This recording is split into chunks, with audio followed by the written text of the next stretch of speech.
Bloomberg Audio Studios. Podcasts, radio, news. This is the Bloomberg Daybreak Asia podcast. I'm Doug Krisner. You can join Brian Curtis and myself for the stories making news and moving markets in the APAC region. You can subscribe to the show anywhere you get your podcast and always on Bloomberg Radio, the Bloomberg Terminal, and the Bloomberg Business app. Let's get to our guest, George Maris, Chief Investment Officer and Global Head of Equities at Principal Asset Management. George, we surveyed analysts and money managers, and a little surprising here, but they're gearing up for what is expected to be an upbeat second half for China in the stock market and also Hong Kong. The idea being that global funds will return and corporate earnings will return. Do you agree? Do you see it that way? I certainly hope that we get a positive outcome out of China. Look, I think I'm a little bit from Missouri on this one. And so there's an American saying about you have to show me to believe it. Show me. I do think that right now, if we're looking at differential growth rates around the world, China's still lagging. And I think China still is dependent upon, other countries, particularly from an export-driven perspective, to drive growth. And so the self-sufficiency is open. Now, what is playing for it is it is still inexpensive. There's still tremendously low expectations, despite what you're canvassing. If we look at market multiples relative to what we see elsewhere in the world, the expectations are low. So, hope springs eternal. I certainly hope that's the case. I think there's some great long-term ideas. But I don't know that I'd be holding my breath for a second half recovery. So the latest data that we had from Caixin, the private PMI survey on manufacturing, seems to support the point that you're making here, which is that small and medium-sized businesses that do a fair amount of exporting into foreign markets are holding up pretty well right now. But as we enter, what will be a critical election here in the U.S. and the threat of more tariffs on Chinese goods making their way into the United States, I'm wondering whether that's a risk that we really have to put front and center. Is that top of mind for you right now? No question. Tariffs have to be top of mind. It is one of the few issues that cross party lines in the U.S. where both Democrats and Republicans favor more harsh sanctions on Chinese-related trade. I don't think it's prudent. We don't know how real that is, but for sure, the rhetoric will only get worse over the next several months, and that'll clearly cast a pall until we actually see what happens post that.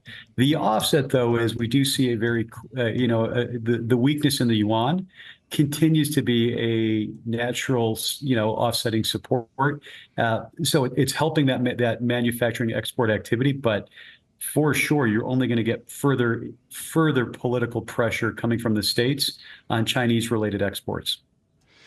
Yeah, I mean, there's reference to Smoot-Hawley that if you raise tariffs like this, you're just going to basically lead to a stagflationary environment. Look, no question. I mean, I will tell you as there are certainly proponents for tariffs, and there very well may be strategic reasons for doing so. I do think so. Doing in a broad-based case, what does it do? It reduces, supply and it increases cost. That is, by definition, well, all the other countries raise tariffs as well to fight you. Yeah, right. And it's not a zero-sum game. It's a negative-sum game. And it's clearly a reason why I think long-term we have to be very thoughtful about the structural impediments to both growth and the structural, placement of inflation long-term. These tariffs are not helpful for anybody, frankly. So when we look at U.S. markets, a lot of the conversation comes to the Fed and whether or not we're going to get rate cuts this year. Powell seemed to indicate today that we're on a path toward disinflation here in the States, and therefore the Fed would have flexibility, presumably. And that, I'm wondering whether you believe that the market has fully priced in, when you look at the dollar in the foreign exchange, whether the market is priced in maybe 50 basis points of easing this year, or whether the dollar could, when the Fed begins actually cutting rates, weaken a bit.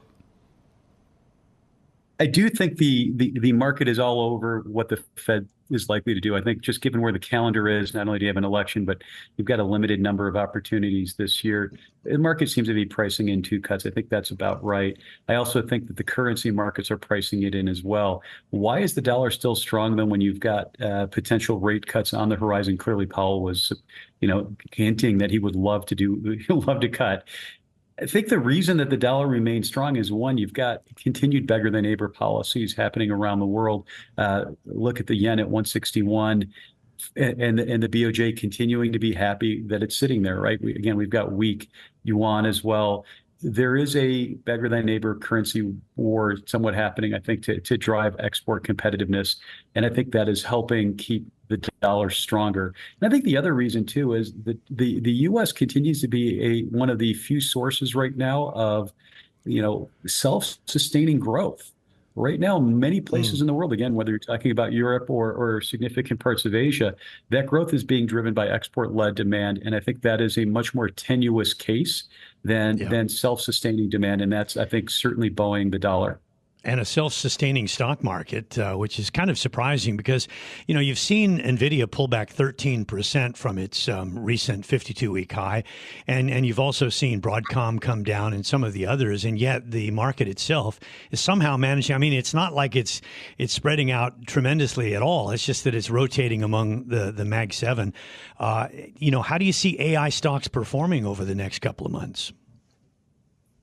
Boy, I wish I had a crystal ball that could tell you a couple of months. I do think that the rotation we're starting to see and it is evidence that maybe there's likely to be a broadening out of the economy and of market returns, and I think that's partly a function of one, earnings growth outside the Mag 7 is going to catch up to the Mag 7. Again, the Mag 7's been brilliant, nothing short of it. These are fantastic companies. But we're seeing on consensus numbers the second half of this year, the non-Mag 7 in the S&P 500 in the U.S. actually generate equivalent earnings growth rates, and that runs into next year as well. I think the strengthening of earnings outside the Mag 7 will be very helpful. I think you've got a very supportive backdrop. The Fed wants to cut. I think if it does cut, that'll clearly be supportive of cyclicals and value stocks. I also think that there's a notion that you're going to get both a fiscal and monetary put in the U.S., particularly driven by an election cycle. Nobody wants to see, certainly no one in power wants to see the economy, hit a lot of speed bumps before November. For sure, you're going to have continued liquidity arise, whether it's treasury-driven liquidity, whether it's fiscal-driven policy. Yep. So I think you've got the AI going. You've got a lot of things arguing for a constructive second half and a rotation. All right, George, thank you for coming on the show. George Maris there, Chief Investment Officer, and also Global Head of Equities at Principal Asset Management.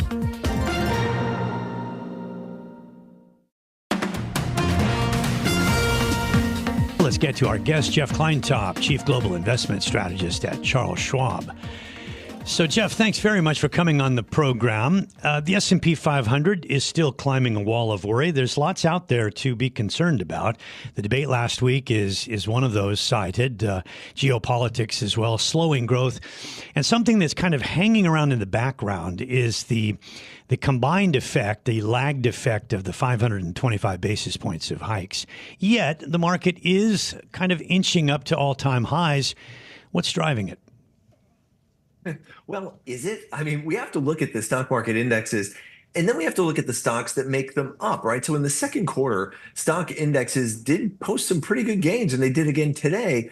But if we take a look at what the average stock did in the second quarter, so for the S&P 500, the index was up 4.3%. But the average stock in the S&P 500 was down 2.6%. So, and again, we're seeing that today with, leadership, or on Tuesday with leadership by Tesla, and a lot of stocks being left behind. And so I think we're seeing this divergence in the mega cap AI stocks seeming to lift the overall market, while a lot of the average stocks are being left behind. If you didn't own those AI high flyers, you might have lost money this quarter. And so I think the market is beginning to reflect these concerns about slowing economic growth, slowing job growth, questions about whether the Fed is going to cut rates this year, and what all that looks like, particularly in light of all the election uncertainty that we're in the midst of right now, but is only going to accelerate as we get to November. When I think of Charles Schwab, I think of a big footprint on the retail side. To the point that you're making about this divergence between what the indices may be telling us and then what some of the underlying securities are expressing, what do retailer people say about this? Are they having a negative reaction? Are they concerned? Are they telling you that maybe they want to seek refuge in a safe place of the market like the bond market? Investors are and have been for some time moving money to the bond market. And we see that across the industry. They're moving out of equities into bonds. Maybe this is just a little bit of a realignment in their portfolios after years where it just didn't pay to own bonds. Finally, it does. There's income and fixed income again. And so some of that is a shift that maybe isn't motivated by concerns about a major pullback in the stock market, but more suddenly attractive yields in the bond market. But yeah, we are seeing that. And, in general, investors are remaining committed overall in their portfolios to being invested. We don't see excessively high cash balances, but we do get a lot of questions and concerns about investors right now. So it seems like maybe they're a little bit more fearful than usual, but that hasn't yet affected their behavior. So we're a daily news show. We have to talk about day-to-day action. Today's action was actually runs a little counter to the scenario that you painted there, because today we had more of a broadening out. We had two stocks up for every one down. It was more like what we saw in the first quarter, where you had a lot of sectors doing pretty well. I think the only two sectors down today were healthcare and energy.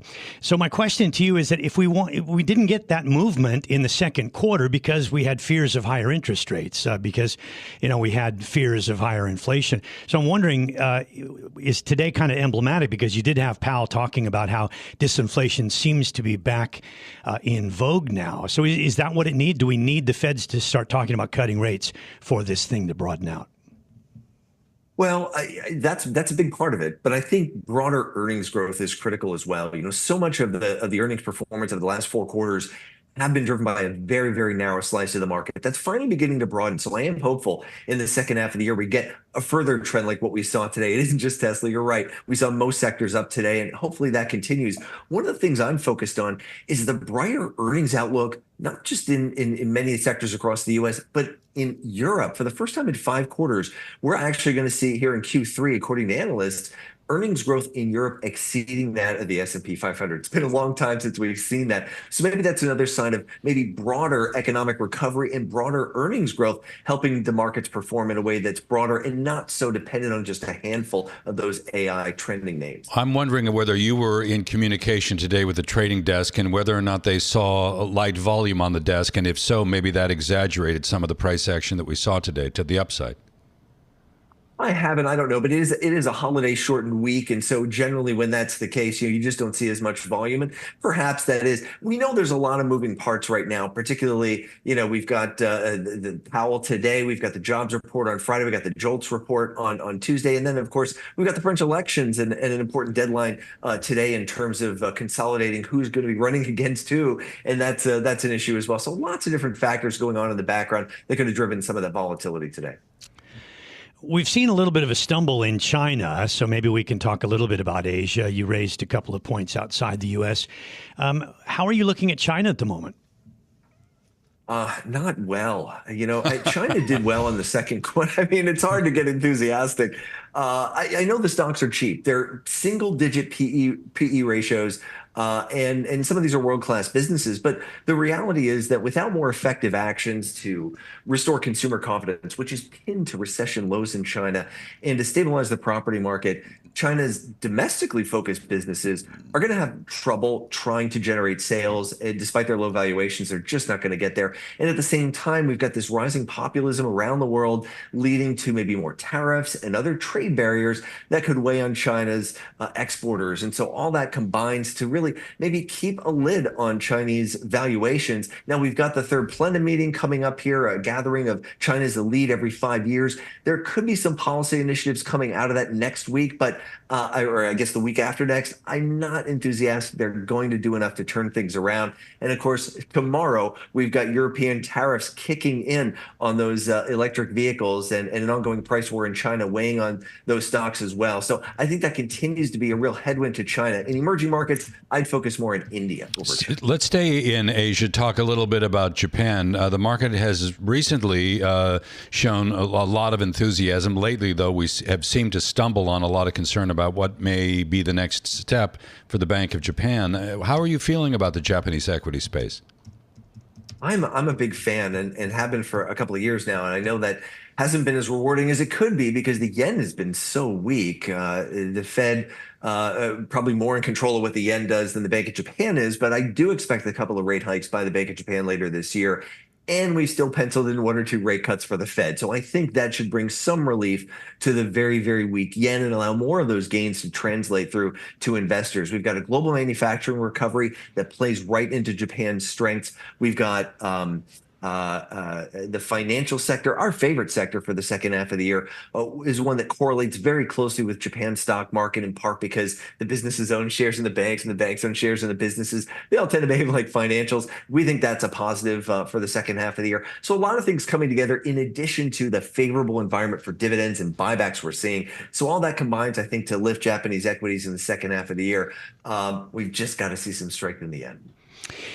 Yeah, well, we saw the Nikkei get up over 40,000. It's been since somewhere around the middle of March, since we've been in that area. It's a little bit of a tough time, but if you look at the chart, it's looking pretty solid here over the past 2 months or so in picking up. Jeff, thank you for joining us. Jeff Kleintop, Chief Global Investment Strategist at Charles Schwab.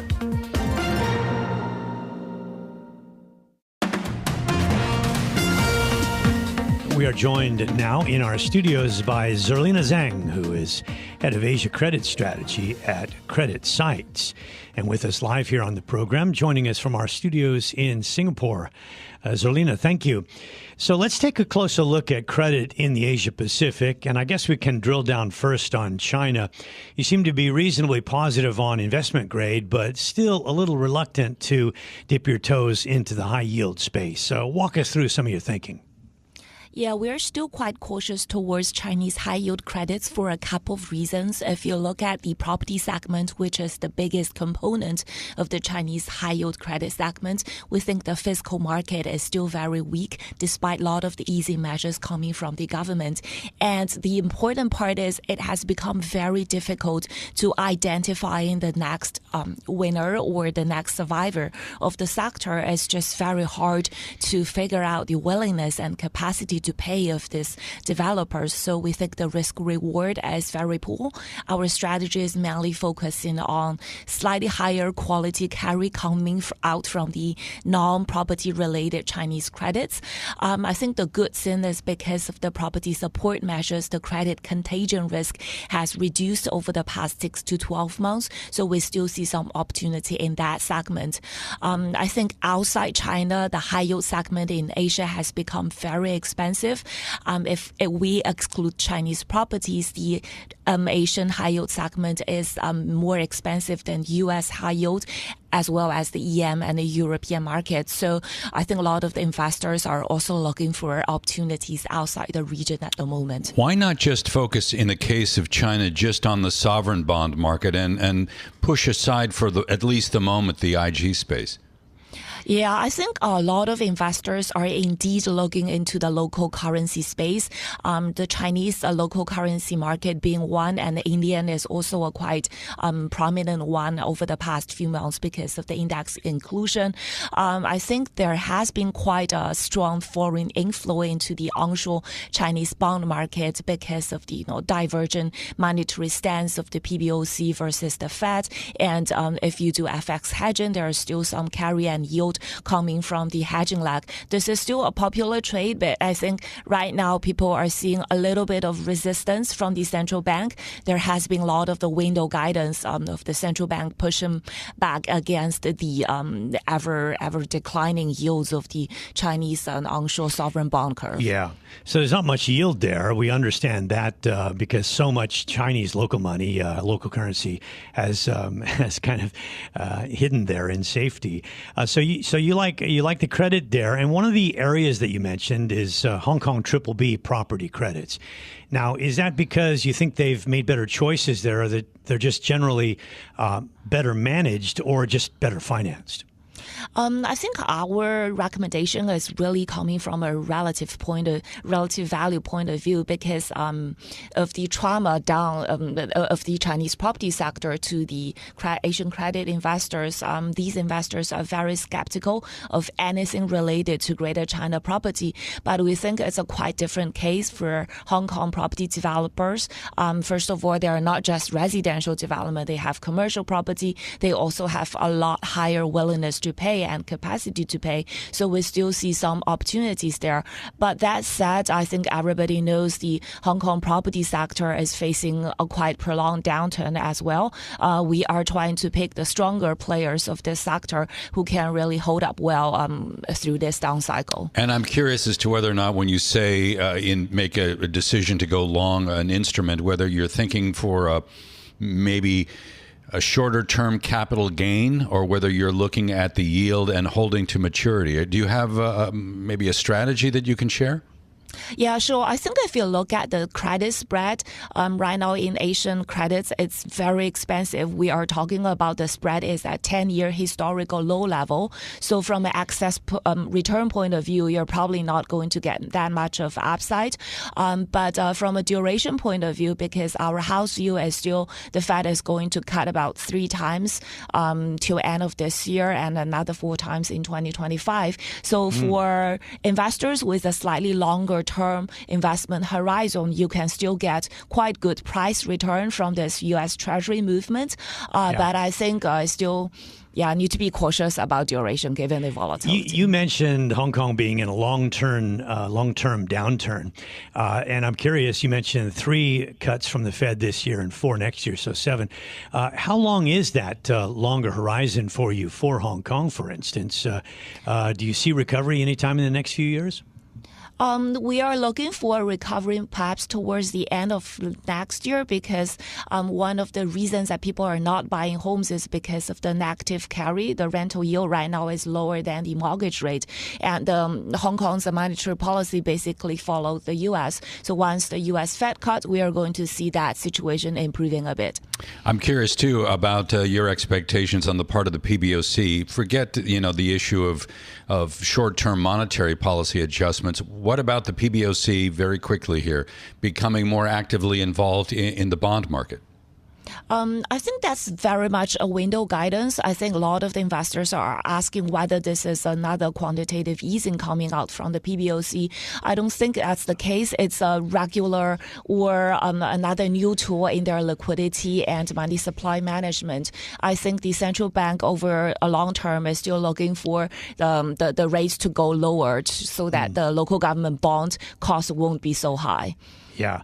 Excellent session, Zerlina. Thank you very much for joining us. Really enjoyed that. Zerlina Zang, who is head of Asia Credit Strategy at CreditSights, with us in our Singapore studios.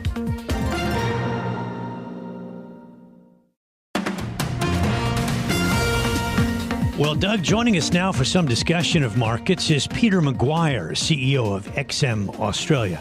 Peter, I know you look at the U.S. markets, and we have some time. We can talk about Asia and the Asia Pacific as well. You have strategists in the United States that are sort of grudgingly raising their targets, but they're almost apologetic about it. I was listening to Lori Calvasina earlier. She works over at RBC Capital Markets, and she said she's doing so. She raised her target, but she says the market has gotten a bit ahead of itself. I guess that's climbing a wall of worry, right? Well, good morning, gentlemen. Yeah, I think so. I mean, but it's very hard to argue when you look at the screen now and you got 5,500 for the S&P and you got the NASDAQ, crunched through 18,000. That fear of missing out rally is just continuing, and I feel as though that there's probably the opportunity over the rest of summer to maintain that grind up. And how can you argue against it? Because it just keeps on surprising week on week, and that's what I think every trader's mindful of. And, the Dow's approaching again, 39.5. So it's hard to argue against. So one of the narratives that we were kind of teasing out in terms of the move higher today and records for the NASDAQ comp and the S&P, by the way, is this the Fed story on rate cuts. Powell today in central Portugal at the ECB summit saying, hey, the U.S. is back on a disinflationary path. That sounds good. Are you expecting the Fed to move, let's say, twice for a total of 50 basis points in easing this year?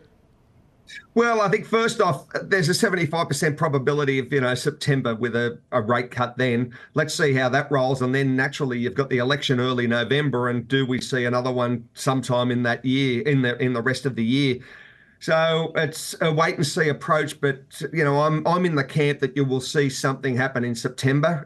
You had May inflation up, as you mentioned, only up 0.1%. Right? So it's moving in the right direction. There seems to be momentum to what Fed Chair Powell's saying as far as rate cuts and all the inflation story and the possibility. So you sit here as a trader realizing that I think it's pretty much baked in at the moment. The trickiness in this is that you have growth slowing, you have a segment wanting there to be some spreading out in the market away from the Magnificent Seven because they've gained so much. But it's hard to actually deploy capital into those industrials and other cyclical names when you think the economy's slowing. So how do we resolve that? Well, that's the issue, I think. You've got that NFP coming out on Friday. You're expecting about 195,000. It's certainly a significant slowdown from the month before at 272,000.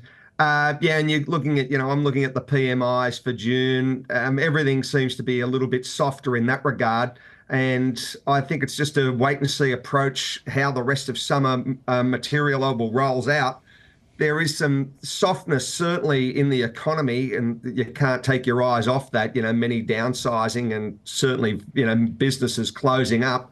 But the Magnificent Seven have taken everyone on the big ride of their life, and it's hard to stay away from them. So you've been playing this game a while. Can you imagine or recall a time when things have deteriorated so rapidly, almost like a pivot that would cause the Fed to be maybe a little bit more reactive in terms of easing than what the market is dictating right now? I don't think the market's expecting anything near a recession. Slow growth, yeah, we know about the soft landing scenario, but is there potential for something that is abrupt in terms of deterioration? Well, I put my mind back to 08, 09. I put my mind back to, 99. And, these inflection points do play a part as far as from a historical look back in time. I think here at the moment, it's onward and upward. Will be a point in time that the market will come off and it'll be sold off. And you've just got to be mindful of it, and take the necessary action. But there's very little opportunity in FX markets at the moment. The commodity sector's pretty quiet, and all the big boys are still piling into, from a retail perspective, U.S. equities and a lot of global equities. Yeah, I suppose a lot of people would just be hoping for a kind of mid-cycle adjustment from the Fed, a handful of cuts just to fine-tune, not go into some, broad-based abrupt cutting cycle, because that would signify trouble. So that's one thing. You've got kind of a parallel picture to a certain degree in Australia, although you don't have the big AI winners there. But how are you playing the Australian market? Well, when you're looking at it I think, from an inflation story, things are certainly not under control. So there's a very big chance you're going to see possibility of a rate rise over the next couple of months. We wouldn't be surprised. The Aussie dollar's still sitting at that 66, 67 handle. US dollar seems to be creeping up. The stock market, it's choppy. There's no real great breakouts, and I think one's got to be very mindful of the overall economy. There's some softness across it, and I think you've just got to be very mindful that there's other markets other than the Aussie stock market at the moment. So you're in Cyprus, if I've got this right, correct? Yeah. So you're very close maybe to what's happening on the European continent with the elections in France final round in the coming week. We've got the elections in the UK. We saw what happened here in the States last week with that presidential debate, and a lot of the conversation right now is around whether there is a return of Donald Trump to the presidency. Let's talk about the potential for higher tariffs from the U.S. on Chinese goods and what this may do to the global economy. Is that something that you're discounting at this point? Well, I think, look, there's from the performance last week, one's got to be very mindful that he seems to have a huge momentum to the upside, and you can't take your eye off the ball with Donald Trump. So he's got the support let's see how that, again, rolls over the next 3 to 4 months leading into the election. The next part is from a tariff perspective. Yes, he wants to re-engage those, or certainly increase them, and return America to, an economic powerhouse from a manufacturing side. So that seems to be very much his mantra. And we won't be surprised to see something like that play out. I think he's going to be far more robust in a second term than he was in the first term. And let's see how it goes as far as employment and naturally the equity markets, how they appreciate it or discount it. Yeah, I suppose if you look at the levels of debt and the deficit, it's an issue at some point. Maybe the level of debt is not necessarily a problem, but the path that it's on right now is unsustainable. At what point do you think that needs to be dealt with? Well, I mean, he's the sort of guy who will deal with it in some fashion or form. Yes, you can't continue this sort of spending. Well, it'll make it worse if he continues with the tax cuts, right? Well, it does make it worse, and there's the first point. But the second point is he's got to appease the electorate in a lot of ways. Inflation is really biting into the American families and global families. Everyone's feeling it. So I'm not sure how he's going to play that. One of the good points at the moment is certainly with cheap energy prices, in the sense it's not that cheap, but at $80 right. It's a lot better than 120. All right, Peter, you got a seat here in the studio if you're ever in Hong Kong. Thank you for joining us here by Zoom. Peter McGuire, CEO of XM Australia. This has been the Bloomberg Daybreak Asia podcast, bringing you the stories making news and moving markets in the Asia Pacific. Visit the Bloomberg Podcast channel on YouTube to get more episodes of this and other shows from Bloomberg. Subscribe to the podcast on Apple, Spotify, or anywhere else you listen, and always on Bloomberg Radio, the Bloomberg Terminal, and the Bloomberg Business app.